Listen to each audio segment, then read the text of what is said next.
Ṣẹ̀kẹ̀rẹ̀ lọ bá jó, ṣẹ̀kẹ̀rẹ̀ lọ bá jó, olúwa mi ò dìde ojú ṣẹ̀kẹ̀rẹ̀.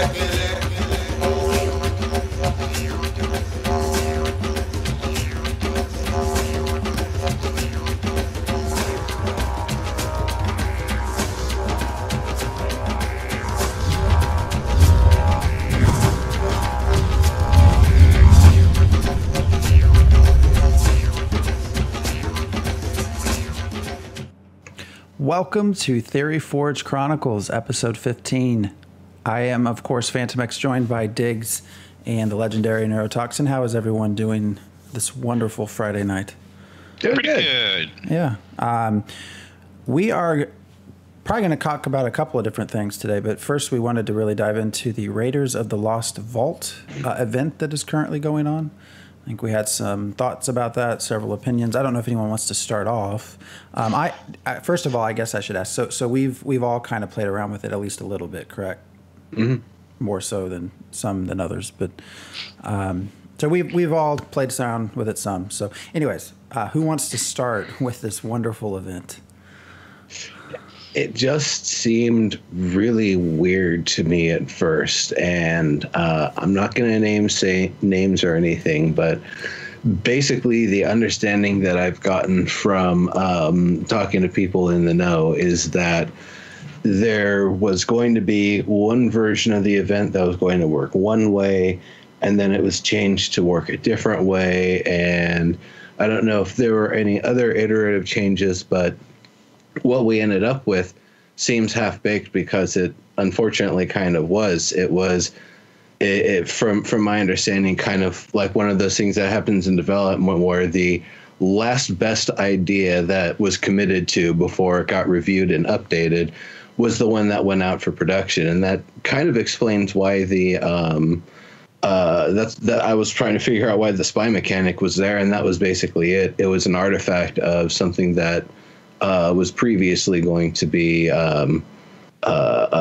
more important part of a different system. So on that, knowing after having talked to people that know a little bit more about the situation, I see how it came out the way that it came out, and it unfortunately came out as this weird sort of thing where, like, people talk about, the idea of Star Citizen and selling ships ahead of time, but this almost feels like if Star Citizen was selling loot boxes ahead of time. But it was also part of this weird sort of event. Is like if you've spent money, you get some opportunities, and you can spend extra money for more opportunities to gather coin to have influence over who on the server gets these special prizes. And that in itself also seemed like a really weird sort of thing. And then just layering the 4 prize tiers based on unlocks on top of that. Again, there were so many. It seemed like there were a lot of ideas that went into it, but they maybe needed 1 or 2 more cycles before one of them could really be sussed out as like the right way to go, and then fixing up the rest of the system to accommodate it.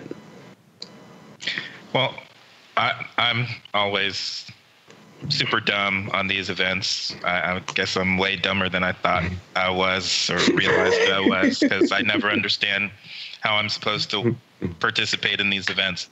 So what are we supposed to do? And so I've got 4 coins, but Phantom X got 2. So how do you think, and I'm like a Bloodlines and he's a Count? What are you? Yeah. May. What are you? Count. Count. I'm only an adventurer, but I was given 8 coins, and then through using the packages I was given, which were based on the amount of money that I've spent on my package and then additional purchases, I was able to get myself up to like 13 coins or something like that. I haven't given them to anybody. I think I know who I'm going to send them to, but I will not be revealing any names or favorites on here because I want to. We're going to keep it a neutral process. Mm-hmm. But I think Phantom has spent more money than I have, so it's not just based on total money spent. Right, and that was the weird thing. They said they went back later and comped everybody who didn't receive the amount of packages relative to their expenditures, the rest of what they got. So I got one extra one later, and that might have been the case, that the rest of the boxes that were supposed to have been given just didn't show up yet. Or not, or maybe there's some discrepancy, and if you really want the rest of the boxes that you'd be getting for free or the raiding attempts. But that's basically, so you get supplies, and you can buy supplies for, what was it, $10 for 10 of them or something, and that also comes with the $5 gift credit on the store. So, you know, you're kind of basically spending $10 to get $5 and participation in this kind of weird seasonal event. What you're actually supposed to do is just click the raid button every single time. Don't bother spying; you get nothing for it. How you're supposed to know that? Wait, what do you mean by click raid every single time? Okay, so you get, with all the supplies, you have two options. You can either spy or raid. Raid gives you loot items or coins, and spy just gives you intel on who's been playing the game, which does nothing for you. Okay, so if I raid, I have a chance of getting a supply, a coin, or nothing? I don't think there's a nothing. I believe it's either a supply or a coin, and those supplies are a variety of rarities of things, anything from like a gold ring you can use in crafting or some fancier jewelry to... I got a couple of sealed caskets that have allegedly some sort of item inside, but I would need the tools to open it properly. Okay, so I had previously raided twice. So I raided one more time and I got 10 coins. So I'm now up to 14 coins. Oh, you got a 10-point. Congrats. I don't know how rare that is, but I know it's a thing. I got a bunch of singles. Yeah, I think, and then what happens with trading, and how do we trade, or do we trade? It's not trading coins so much as that you send them to whoever you like the best or something, and whoever has the most coins committed to their account by the end of it gets the highest prize gets like a special piece of property or something. The next highest prize, or I can't remember what the first reward was. Oh, it was like a sunstone. That's right. It's this like permanent sunlight radius. So, you know, if you've got some sort of a, you know, gardening sort of thing where you're going to need sunlight, it's kind of cool. But so wait. And then there's some royalty tiers, I think. The rewards are actually pretty good, but there aren't very many of them. Oh, EP and Sparks of Life are also in the prize pool? I did not know that. So, so what happens with my stash? So if you better use it. Send it. So the supplies you want to expend, the coins either send to somebody, or it says at the end of it, if you don't send them, then they stay in your account. Now that we got Snipe Hunter in chat, I've got that question. If we don't spend them, what value are those gold coins? Do they have any use in exposition?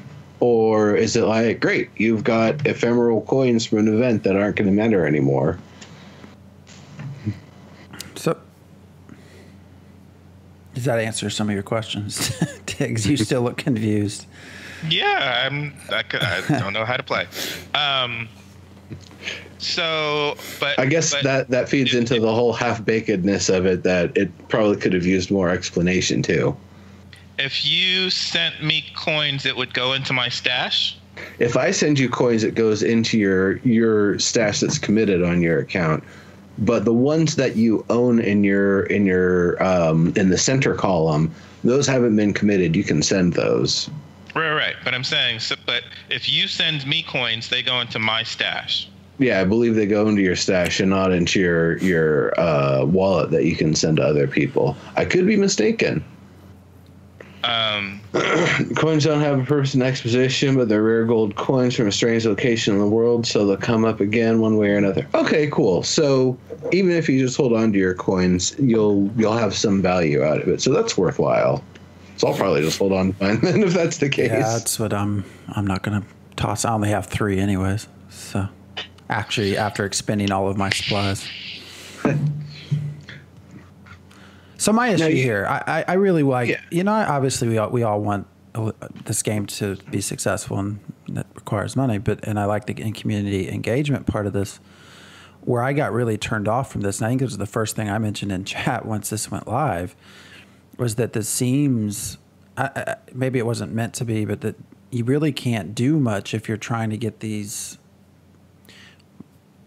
basically a lot of money involved. So at least with the last event, you had it regenerated, so you could continue to play without having to. Now you could have an option to spend money, sure, but it wasn't a requirement. Versus here, it's like, here's your 10 supplies. You want to do any more? You're going to have to spend some money. That really kind of turned me off, and I don't know. So that's my biggest complaint, even beyond sort of some of the other issues that you've mentioned, Neuro, is just the idea that, to realistically gain some of these, I mean, you have to spend money, and there's people that are willing to do that, but I don't. I wish it wasn't that was more or less a requirement. Of course, the argument is, well, you could go out and you could campaign and try to get coins from people. Realistically, are you going to be able to do that? Probably not, unless you're already well known within the community. But I don't know. That was the biggest disappointment, I guess. I love that they are doing community events, but I think it's also you can see it's reflected in the participation. So when you look at, how many days are left now? I think it ends on the 31st. Yeah. So when you look at where we're at as far as the goals or the rewards, it's not even to 50. I don't think it's to 50% yet, right? It's not to 50%. Versus the last event we did, which basically was completed. I doubt that this goes from wherever it's at now to the end in just a matter of a couple of days. Now, I guess the last event also really picked up towards the end, but I don't know. That's my biggest thing, is that in order to continue participating in it required some sort of investment and real money. Yeah, and that's definitely, it's one of the things where in previous events, or in the Searing Plague, the idea that you keep on coming back, and then there's another tier to it that if you didn't have one of the full-fledged starter accounts or higher, that you were in a different category and you had to earn your way up. I could see how something like that could have been incorporated into this, and potentially even putting in some like slight competitive element where you're not necessarily stealing like out of people's inventories, but there's like maybe the I don't know, the people that are working on the whole gathering thing, and then there's the people who are the bandits trying to screw with the longest night preparations or whatever. So I could have seen something like that, and then the spy versus raid would actually have been able to be used in some sort of way where spy would potentially give you some sort of advantages, or give you resources in a different way than just trying to raid and put stuff in your own inventory. Of course, with that, they would have to have probably done something where you have a much lower rate of getting full items and a much higher rate of getting things of partial value, which, that's fine. Again, there's ways that it could have probably been modified had they had more time. Kinitsu says, this event flopped hard. And Nim Zephyr says, if they had given 2 free supplies a day, it would have done a lot better with the base community. And for me, I think the frustration and partial surprise is that, I'm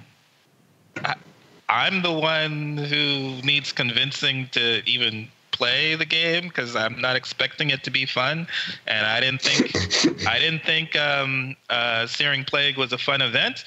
But I was willing to test even. By the time I was able to create a second account and test on my own, it was more interesting than when I had a single account, but I can't even get you guys to participate. Like you guys, and on top of that, we're like, hey, we want to do something together. So you would think an event would come up and it would be like, hey, let's test this event together. And you guys are like, nope, I'm not. I'm like, let's trade some coin.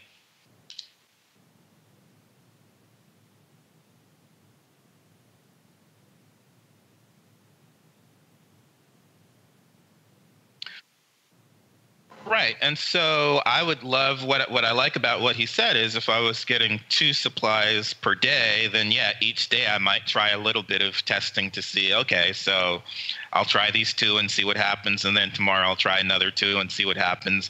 But since I couldn't trade with you guys, I was like, I'll spend 2 supplies and see what happens. And I didn't see much happen. And so I was like, okay, I don't know, because I don't know if I'm going to need them later or whatever. I'll just hold on to everything until the end. So even if there was a better way of getting some kind of I think there's just not enough feedback. We're clicking buttons, but we don't get enough feedback. Yeah, if I knew that spy really didn't do anything, I wouldn't have clicked it even once, to be honest. I feel like I want that supply back. Yeah, I didn't know that was the case until you just said that on stream. So I did spy once. I wish I hadn't. Ultimately, who cares? It was just 1 out of 10. But it's yeah. And I honestly didn't even. We had talked about this beforehand. I didn't connect the idea of loot box, and it really seems kind of like that almost. You know that. Well, so yeah. the amount that we raid or spy increases the blue gauge by some amount, and then hopefully it gets to an amount where we can choose a reward for the server, right? Right. And so we filled up all of the first bar, which was increased wealth. And then the second one was for a relic. Is it for a relic? The second one was for either demon pitch, which is flammable goo, increased fame, which is a modifier on the rate fame is gain and increase, which will potentially give you the ability to earn influence quicker, but also gain the ability for deaths to affect your lifespan more heavily.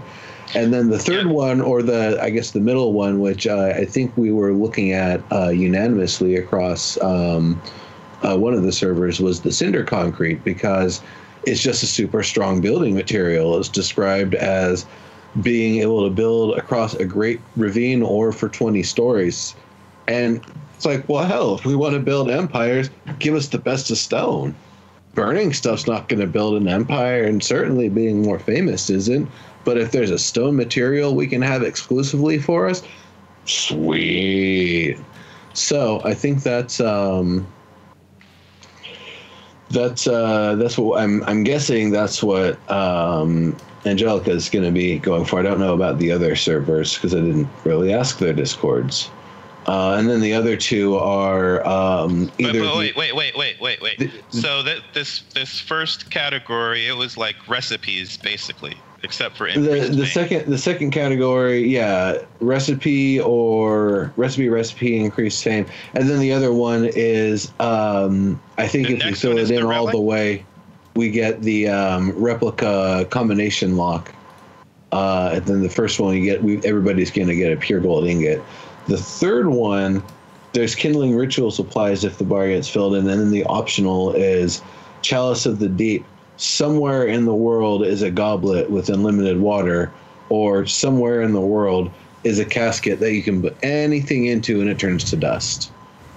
So, yeah, this one is a relic. Yeah, one relic existing in the world.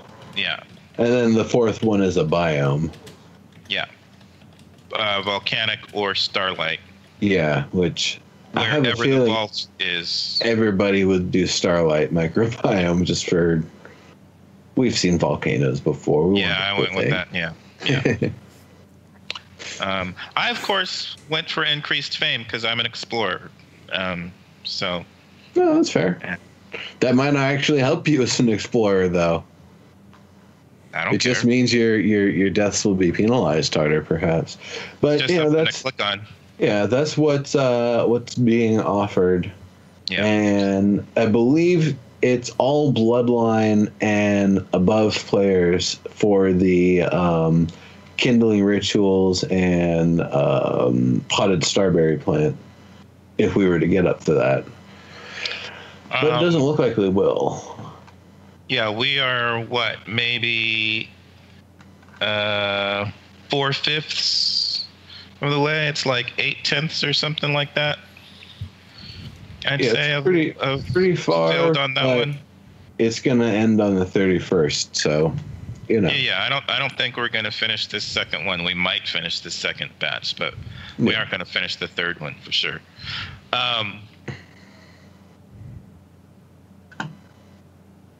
Yeah, it seems like to me, I don't know, just more feedback, so we're more willing to play around with the events here. Well, I mean, just if we had more stuff to test with, more feedback from the things that we are testing, that would at least get us to play with it versus trying it twice and then being like, I really think this one, as much as I'm sure it would have pained them to hold this event any longer, especially because it seems like it was a bit of a fundraising event in nature.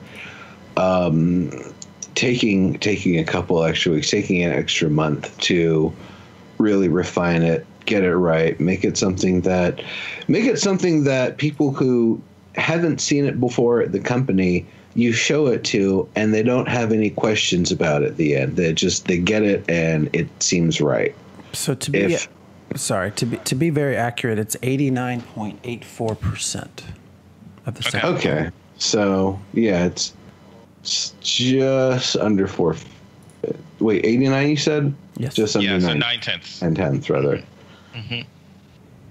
Yeah, pretty cool. That I guess we were able to get that much out of the whales. I mean, I know I've talked to people who spent money on it. Personally, I thought the idea of it was a little cooler at first, but when then I actually kind of read about it and thought about reaching for the wallet, the idea kind of seemed a little less positive to me. And again, like the idea that I kind of just can't shake is the idea of it's kind of like a loot box, like you would see, for skins or other sorts of things in a game, except the difference is you don't actually know what any of these things even do. So it's you're like pre-ordering a loot box almost. It's you're not even, getting something that's a set of known items that come out of the box. So it's kind of a weird sort of thing, and I'm wondering if that technicality will help them skirt any legal or technical issues. But ultimately, it's something that now that it's happened once, I think they realize, well, we can't do this again. We didn't mean to make a loot box event, but we accidentally made a loot box event. Hey, happens. Yeah. We had talked about when they first released their schedule for all these events, that, wow, that's great, engaging the community. That seems very ambitious while you're trying to do all these other things in parallel. And I hope this is not a reflection on that. I feel like the last event went very well. This one doesn't seem to have gone. It went better than this. It went better than this. I'm making the face because you guys didn't really want to play. Well, the community engagement seemed much better for the last event, which is the whole point. I mean, we don't know how much money they're making from it. I just makes me wonder, does it make sense to try to do this every month? I hope this isn't going to be sort of how it comes out because you're trying to do so much. I'd almost rather it be like once every 2 months we'll spend a little bit extra time planning this out. Yeah, they don't have an event every month, thoh. No, well, but I mean, I think there's meant to be one of this magnitude every 6 months or so. I'm saying that should it just be much fewer events is what I'm getting at. Should they try to not do as much?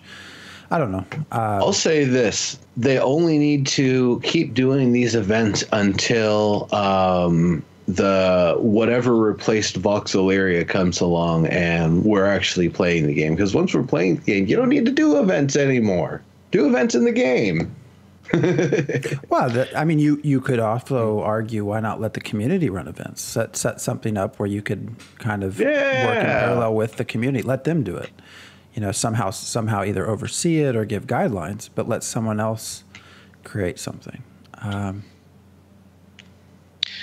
Nim Zephyr says to move one of the bars 0.04%, you have to open something like 50 supplies, and sending 1,500 coins moves the bar around 1%. And that's partially what I'm saying about feedback. I mean, you do something and it doesn't seem like it has any effect, and you're like, Anyways. Yeah, exactly, Snipe. You know, this is also something else I thought was really interesting, was as I'm reading through the forums just to see what is the overall feedback on it. And there wasn't really a lot in the forums, but one of the things I didn't realize existed was sort of a space to trade items outside of the game, basically. Things that are tradable, but it's obviously not within Soulbound. They're not the ones facilitating it. What seemed very surprising, like one of the forum posts was trading some of these supplies that you get for gift cards. Somebody would, give me $10 gift card and I will give you some sort of supplies. That seemed very surprising that was allowed to happen. I mean, it's whatever. It's whatever they want to do. It seems like most games would not necessarily allow on official forums to post about trading their items outside of the game. It just seems sort of surprising, especially when you're trying to make money, because instead of someone having to continue to pay for things, you're just sort of a swap meet. I mean, that's going to cut down on what people spend. I don't know. Maybe no one agrees with me, but it just seemed kind of unusual. Because initially, one of the first post I saw, I thought was recent, but it was like started months ago, and it's still there. Doesn't look like anybody's getting scammed, but it just it was interesting that was sort of I don't know if it was necessarily allowed, but it certainly didn't appear to be. The posts weren't closed. It was just interesting. So, a question from Ms. Forteknet. I'm sure I butchered that. Do you think Fortunate. Get it? With a yes, okay. Fortunate. Fortucknet is all I see. Do you think, since it worked so well with the community during working together during Syrian Plague, it made sense to think that we would do it again? Well, the difference is with Syrian Plague, we had the ability to, for free, convert non-paid accounts into paid accounts, versus this one, after you spent the initial load of supplies you're given, that's it, unless you're willing to spend more money. And that's completely different. One of them is a community event, and one of them is some sort of weird slot machine, honestly.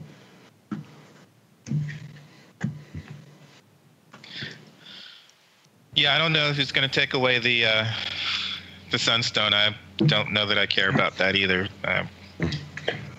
Not even on my radar. There's definitely people who I would appreciate having it because they have projects for which it'd be worthwhile and not just aesthetic. But, now that I know that the coins are actually something that's going to be worthwhile in your inventory, I'm going to just hold on to mine. Yeah, and that, I think with the Syrian Plague, it did seem like the community as a whole had a goal. Like everyone was trying to beat the plague, right? So everyone worked together. And here you do have a community goal, but then there's this huge individual goal. You know, I want to be the one that has, you know, whatever prize. And I feel like that's also a very distinct difference between this event and the other one. Maybe has also somewhat contributed to not really participating. You know, like me, I realize I'm not going to, unless I want to spend thousands and thousands of dollars and try to get my own coins, which I'm not going to do. There's really no reason to participate if my thing is to try to get one of those end goals, because I'm just not going to. Versus, I was not as involved in Syrian Plague as you guys. I did participate because there was a greater goal with that event that I felt a part of. So yeah, one of the other things that helped with me for Searing Plague was with my second account, I was plagued, so I could see the other roles.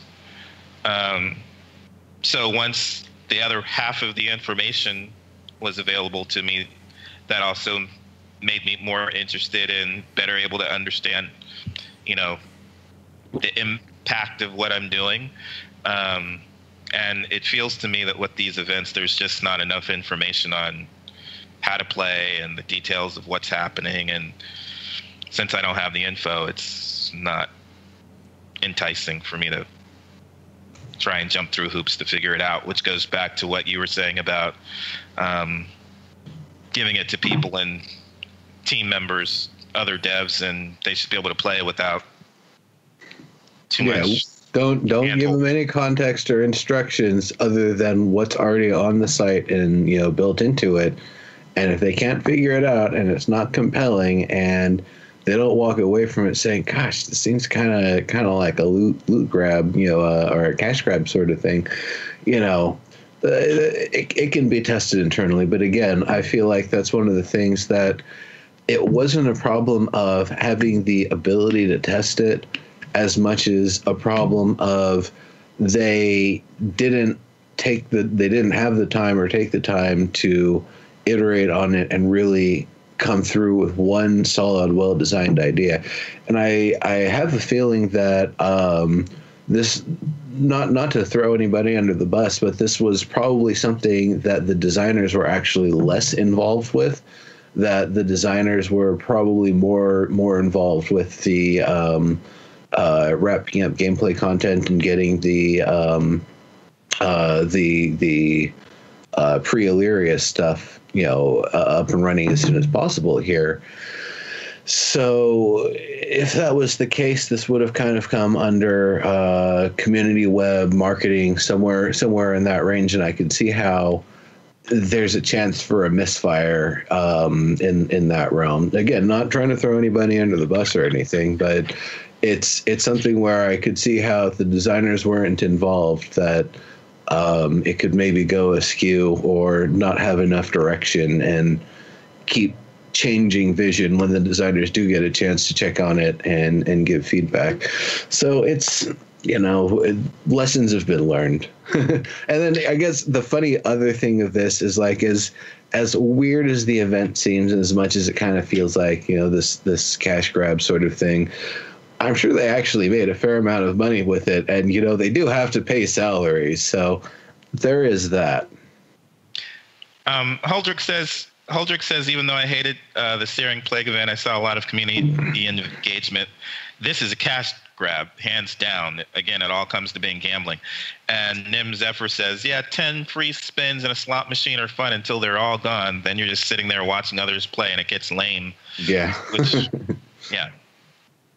And I think that was the fear. Like, I could test this and just try clicking on things and see what happens. But then once I figure out what's supposed to happen, what do I do? I'll just hold on and see. Maybe I'll figure it out in a couple of weeks and then click on things more wisely. I don't know, but yeah, we'll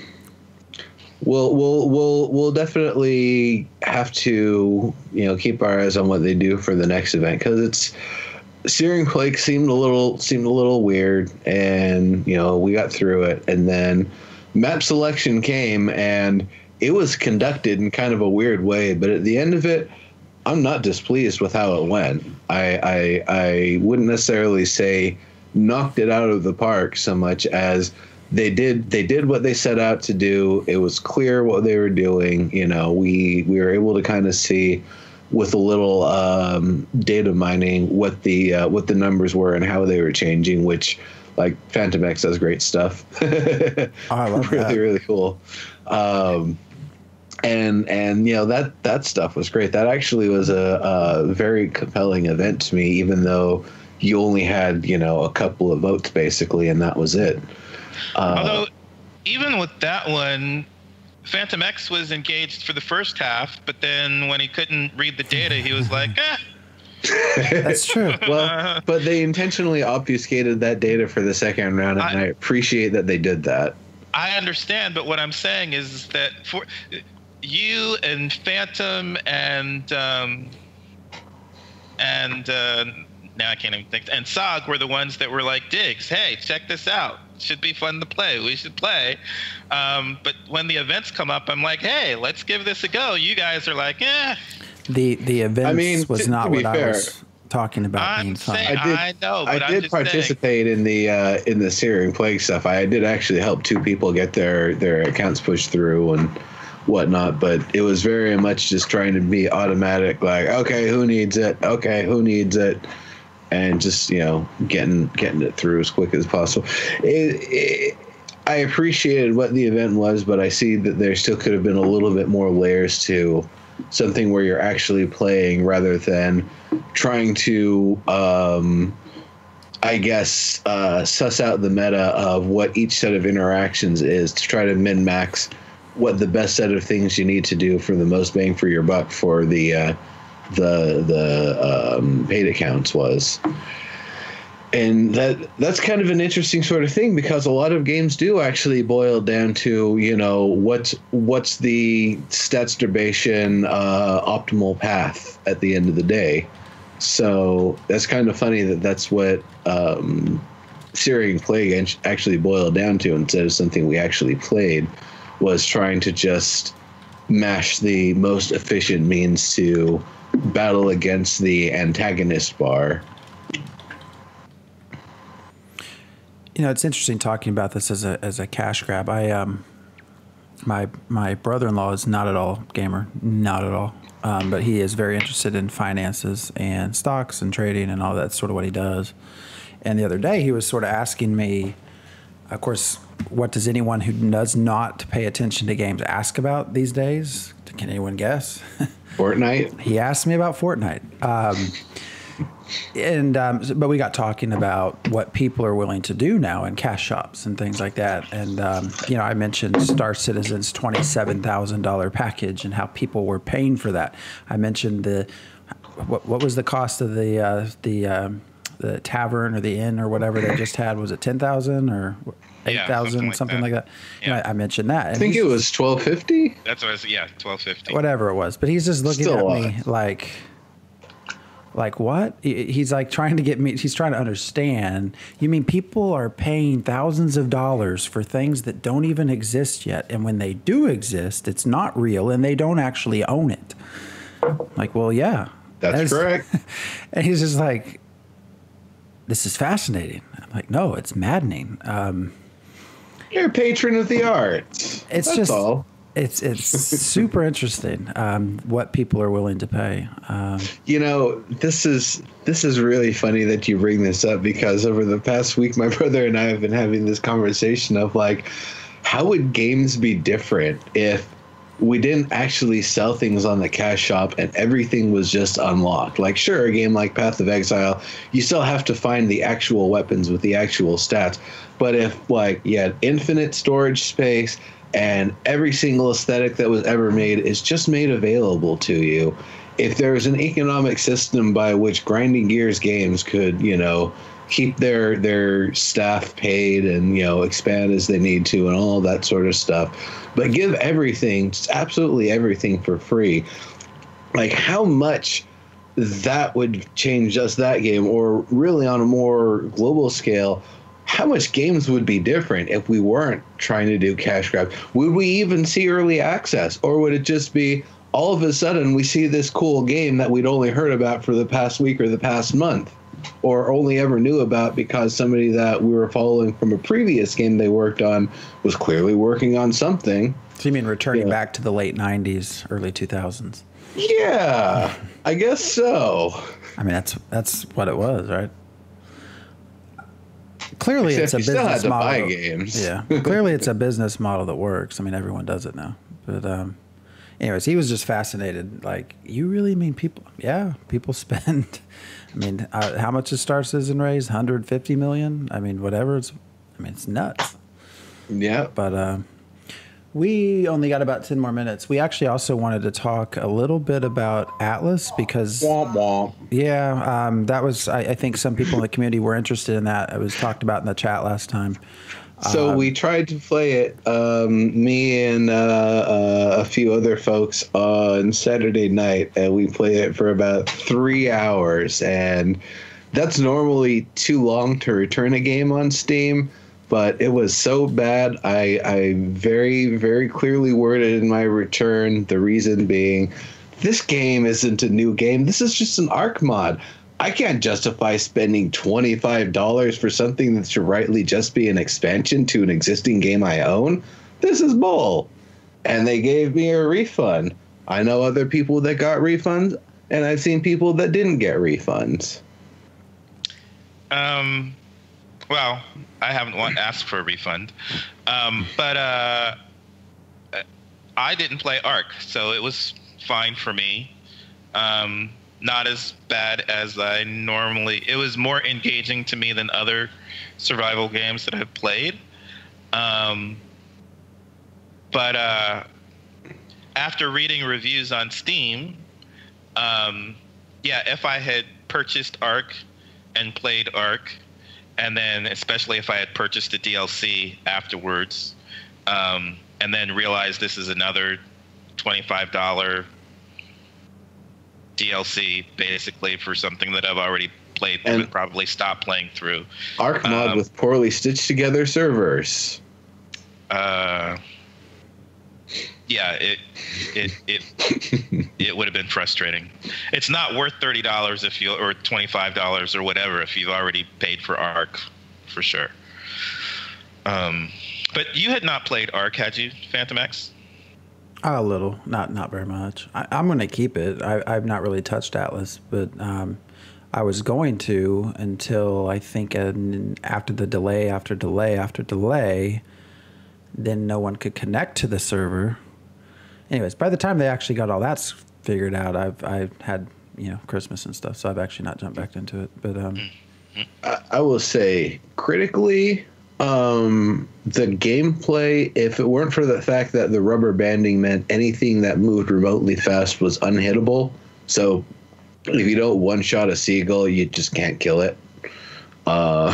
Which was really annoying. But it said the tutorial says you shouldn't attack flying things, so I don't know why you would try and even attack. Because I know from playing ARC that if you load up with the right click with the spear and you throw it, you'll do 3 times damage and take down a seagull or another small bird-like creature. That's just how it works. Doesn't matter. Level 80? Doesn't matter. It's a freaking bird. You'll just spear it. That was the thing that I remember Kremchek hated the most about ARC, was that level doesn't correlate the same way as an MMO. A level 80 chicken is still just a chicken you can walk over and kick. It's not going to penetrate through your level 80 armor or whatever. You don't have level 80 armor. That doesn't exist. But it's just this kind of funny thing that in all other MMOs and games like that, where we have the idea that level correlates with about how tough something should be. And instead with ARC, level correlates with within the species how tough it is with its micro increases. But a level 1, giant dragon monster is still going to, tear ass through a civilization just the same way. So my only thing, I mean, which I wanted to talk about, because it kind of applies to COE, was everyone complaining. I think it was a Polygon article that I read. It was everywhere, but there was basically, I think it was Polygon, but it was said something about, Atlas and basically, perhaps the worst launch in history. And I'm sitting there thinking, this is an early access title. Do you call that a launch? Like, what exactly are we expecting?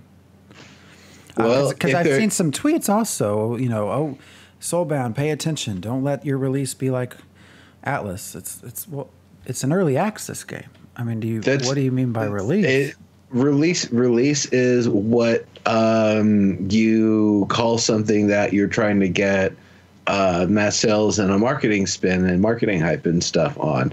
It doesn't matter that it's early access. This isn't the full version. They're still going to treat it as if it was a full version release, but then just have the caveat, oh, it's just early access. You didn't have to buy it. Oh, I'm so sorry. You didn't have to buy my early access game. You should have just waited until it was done. Oh, I'm so sorry. You couldn't afford it. Oh. But we've been having this discussion since H1Z1 launched, or released, I should say, because that's when the devs were like, yeah, this is like my 6th release. And at the time I was like, why are you calling early access a release? But that's what they call it. And it's going back to alpha and beta. What is a alpha? What is a beta? And it no longer applies to the quality of testing, or it especially doesn't apply to whether something has been the systems have been fixed in terms of development. It only applies to, this is the number of people we are letting in for alpha, this is the numbers of people we're letting in for beta, and then I guess once it's open to everyone, even if it's early access, that's your release. Yeah, early access just means we're not calling it done yet. Yeah. But then there's the other side of that I've seen a lot of indie games that actually like release as the live version, and as I'm playing it and as I'm watching it, I see you released a game that is good enough. I would have called it a beta early access, but you're still continuing to work on it and fix it up. So, you're doing what you got to do. And a lot of times with smaller indies, they released it because they had to release it. They're running out of money. There's a deadline. It's far enough along in beta that somebody's able to play it without really most issues coming up. I feel like that is we don't really see that with MMOs. Instead, I feel like we see we're starting to see this like, oh yeah, no, you can get into it early if you want. You can pay all this money. Now, that being said, like, I did just get the email for Dual Universe Alpha. I had backed that on Kickstarter. I'm excited for it. I don't think I'm going to play it when it goes live because a monthly sub, and I'm not about paying monthly subs for games anymore, which is part of the reason why I'm not so sure if competitors to COE are going to be able to keep me not interested with the gameplay, but interested with the business model. Yeah, I mean, I think we saw something similar with Landmark, and the pricing's different though. That was the thing that's odd about Atlas, right? Because I that's think true. There, to get into Landmark, it was what, $100 or something. I mean, you specifically were paying a lot more than what the game would cost to get in early. I think it was like $20.60 or $100. Yeah, but in with Atlas, it's like reversed, right? Because I think they've said that the release version will be like $60 or something. Yeah, but here it is for 25. So it's like, well, if you don't want to test it, don't buy it now. Well, what do you mean don't buy it now? It's like half off. Why wouldn't I buy it now? Yeah, and Atlas again is weird because they're promoting it as a new game, but it's really a skin. Yeah, there's assets and tech that is definitely been ripped. That allegedly, if you fired it up when it initially launched, pressed down a few times and pressed A with the controller, it was a secret menu that just launched Ark on the ocean map. And that's really grimy. People are like, this is 3 times the cost of a DLC. Yeah, and again, if it's going to use the same assets as Ark, at least have me install it to the same folder so I don't have the same assets on my hard drive in 2 places. Fuck's sake, it's not a small game. Yeah, what was Atlas? Really Atlas was the very first Atlas. It was like 80-something gigabytes total, right? Their files are a mess. Well, you can understand why when you see that it's just, an Ark mod. Oh, it's a mess. I mean, there's like folder within folder that seems to have like the same stuff, but I like to look in whatever you want to call it. When I have a game, I'm always interested in the files and what's going on. Specifically, I look at music files is what I try to find. But theirs is just a mess. They left in the debug symbols, which if you don't really know, if you know much about reverse engineering and things like that like if you have the debug symbols, like that's great for for IDA Pro. I mean, that helps a lot of issues, especially in an Unreal sort of C++,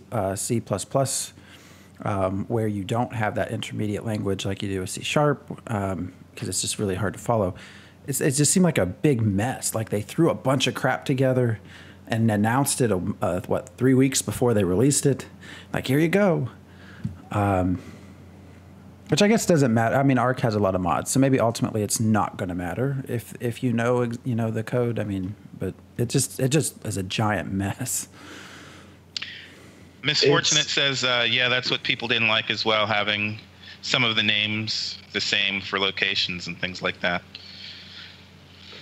I will say one other thing is that the mechanics of everything is just painful. It's even more painful than Ark. Ark, you can just like jump in the ocean. Yeah, it's salt water, whatever. You still get your water refill. Hypothetically, somebody could get water and, boil it and get the evaporation or whatever. No, instead there's this weird digging game with a terrible interface.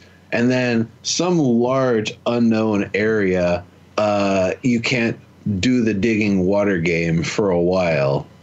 So among all of the other things about how brutal the start is for this game, about you're punching trees. You can't even pick up a rock and hit something with it. You are punching trees, and you are going to get yourself to the injured state before you'll actually have made a piece of equipment.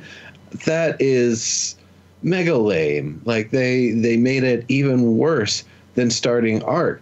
And that's not fun for a survival game. I think about H1Z1 Just Survive.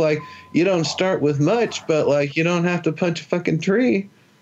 Well, but as long as you don't punch past 30% health, then it'll increase back up, and you just have to not keep punching until you die. Why can't I use my body weight to grab a branch and squat down? Hey, I've got a branch now. Come on. It's fine. I'm just saying, I watched people punch themselves to death several times. Yeah. That doesn't make any sense. Just don't punch yourself to death.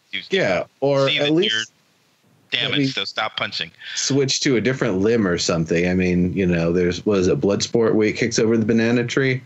At least let me do that. I thought that part was fine. But the strange thing for me was where we started. So we started in Lawless region, right?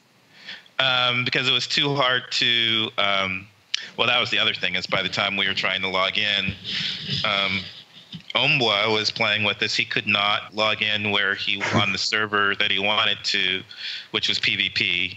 Right. And so they made Lawless regions. We were able to log in on PvE there. Mm-hmm. And that had us logging in for the first time. Well, every time if you die or whatever, you're starting in the ocean and you have to swim to shore. Mm-hmm.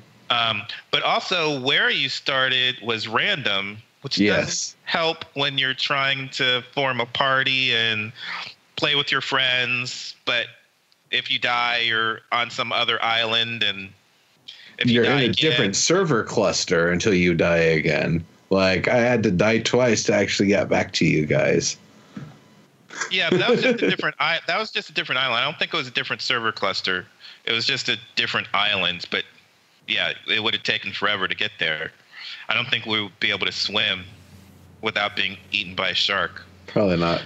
But I think the latest thing I saw bug-wise that was kind of humorous. What is it called? Companies? Is that what you form?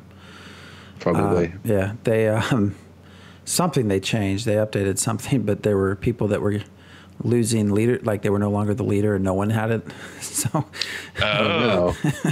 Womp womp. Yeah. Oops.